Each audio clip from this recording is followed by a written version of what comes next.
माननीय प्रधानमंत्री आसंता सोमवार दिन कटक एक साधारण सभा होगी आम ब्लू बुक अनुसार समस्त सुरक्षा व्यवस्था करुचु।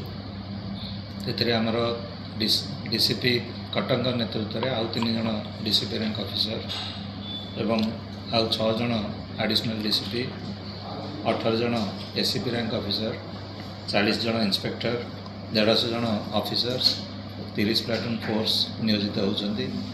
बाद आमर जो स्पेशल टैक्टिकल यूनिट तार 3टा यूनिट और ओड्राफ 2टा यूनिट नियोजित हे। जो सभास्थल रही हेलीपैड समस्त एरिया को आमर बम डिस्पोजल टीम एवं डॉग स्क्वाड द्वारा ऑलरेडी आम सैनिटाइजेशन प्रोसेस आरंभ कर सबुदिन 3 थर लेखाएं ये सैनिटाइजेशन प्रोसेस चालू रते आखपाखे हाई राइज अच्छी से आम नजर को नहीं सबुठी आमर प्लेन क्लथ रे सिविल पुलिस मुतयन रही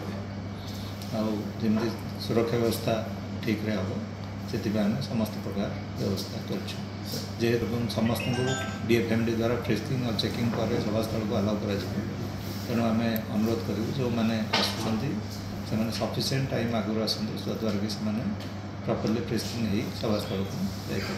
सर रूट लाइनिंग कौन रही लोक को कौन एडवाइजरी रही यहाँ जेहेतु सभास्थल और हेलीपैड पाखापाखि रही तेणु एत असुविधा नहीं केवल रिंग रोड रे ट्रैफिक बंद तो किसी ऑलरेडी आम टोटाल 30 प्लाटून पुलिस फोर्स जो स्पेशलाइज यूनिट 3टा एसटीयू और 2टा ओड्राफ